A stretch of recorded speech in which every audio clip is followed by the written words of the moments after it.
इस फाइल को यहाँ रखो, बाहर जाओ, झाड़ू उठाओ और मेरे कैबिन में ना अच्छे से झाड़ू लगाओ। एक्चुअली आज स्वीपर नहीं आया ना, इसलिए। मैडम आप ये क्या बोल रही हैं? मैं जनरल सेक्रेटरी हूँ यहाँ पे, आप झाड़ू लगाने जैसा गिरा हुआ काम कैसे बोल सकती है मुझे? अच्छा, तो तुम मुझे बताओगी कि मैं तुमसे क्या काम करवाऊं और क्या नहीं।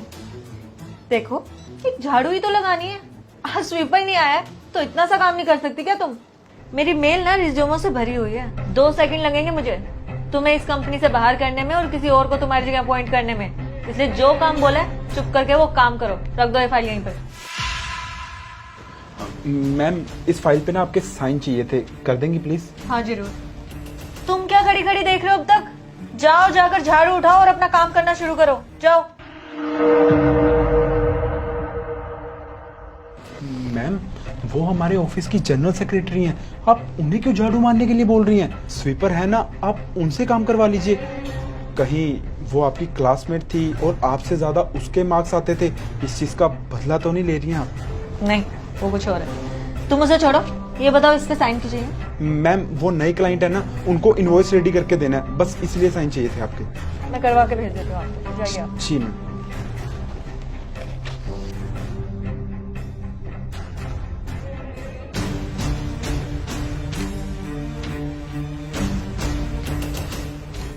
सुनो, उस कोने से अच्छे से झाड़ू लगाना, वहाँ ज्यादा गंद पड़ा हुआ है, ठीक है?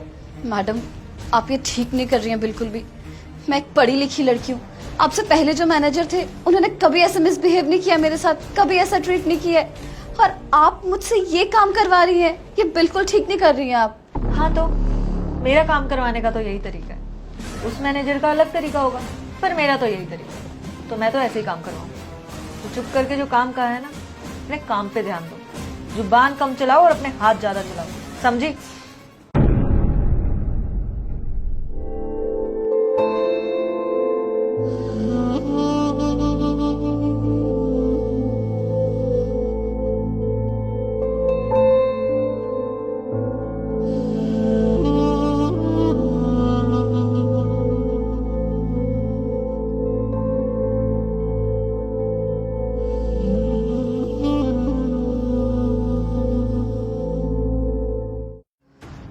मैडम मैंने झाड़ू लगा दिया, लेकिन कल से मैं इस ऑफिस में नहीं आऊंगी।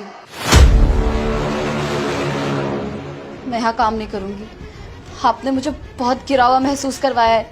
ये काम मेरा नहीं था जो आपने मुझसे करवाया। आज मैं पढ़ी लिखी लड़की हूँ और आपने मेरे साथ ये सब किया है।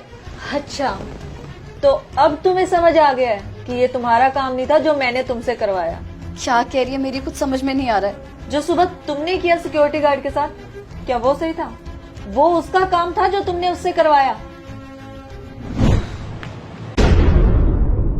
अरे यार मेरे जूते गंदे पड़े हैं। अगर आज नई मैनेजर के सामने ऐसे जूते लेके जाऊंगी तो सारा इंप्रेशन खराब हो जाएगा। इस सिक्योरिटी गार्ड से साफ करवा लेती हूँ। अबे आओ, जूते साफ करके दे जल्दी।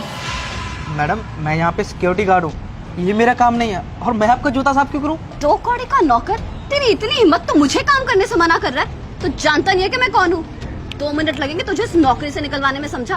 और ऐसे छोटे काम ना मैं खुद नहीं करूंगी। अपना जूता खुद साफ करूँ क्या? ऐसे छोटे काम ना तुम जैसे छोटे लोगों के लिए बने। 10-20 रुपए ले लेना, जल्दी जूता साफ करके दे, लेट हो रही हूँ मैं। मैडम ये मेरा काम नहीं है, गरीब जरूर हूँ लेकिन इतना गिरा हुआ काम नहीं करता मैं। हाँ कर भी देता अगर आप मुझसे प्यार से बात करते, लेकिन आपने मुझे इतने घमंड में बोला है कि मैं ये काम नहीं करूँगा और ये मेरा काम भी नहीं है। 2 कौड़ी का नौकर और इतनी हवा करती।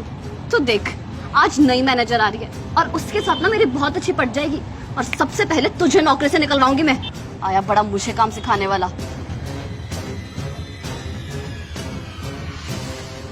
सिक्योरिटी गार्ड आया था मेरे पास, उसी ने मुझे सब कुछ बताया कि कैसे तुमने उसे बोला कि वो तुम्हारे जूते साफ करे। वो यहाँ का सिक्योरिटी गार्ड है, उसका काम ये नहीं है कि वो यहाँ पर आने वाले एम्प्लॉयज के जूते साफ करेगा। और हमें उससे जबरदस्ती कोई और काम नहीं करवाना चाहिए और कभी भी ना किसी गरीब को इतना नीचा नहीं दिखाना चाहिए। इसलिए मैंने जानबूझकर तुम्हें ये सबक सिखाया है ताकि तुम बड़े और छोटे दोनों के साथ सेम व्यवहार करो। अब तुम्हें समझ आ गया होगा कि जिसका काम जो होता है ना, हमें उससे वही काम करने को बोलना चाहिए। आप सही कह रही हैं मैडम, मुझसे सच में बहुत बड़ी गलती हो गई। आपने आज मुझसे स्वीपर का काम कराया तो मुझे समझ में आया कि मैंने उस सिक्योरिटी गार्ड के साथ कितना मिसबिहेव किया है। उसका तो ये काम भी नहीं था जूते साफ करने का, और मैंने उसे ये करने को बोला। उसे कितना बुरा लग रहा होगा। मैम, आपने जो मुझे समझाने की कोशिश किया ना, वो मुझे अच्छे से समझ में आ गया है। मैं आइंदा से ऐसे कभी किसी के साथ नहीं करूंगी, प्रॉमिस। एग्जैक्टली यही एक्सपेक्ट कर रही थी मैं तुमसे, कि तुम्हें ये बात समझ में आ जाए। होप सो तुम्हें ये लेसन समझ आ गया होगा, तो दोबारा कभी ऐसी गलती नहीं होनी चाहिए। जी मैम, आइंदा से ऐसे कभी नहीं होगा। Sorry and thank you. It's okay. और अगर सॉरी बोलना भी है तो जाकर सिक्योरिटी गार्ड को बोलो। जा सकते हो तुम।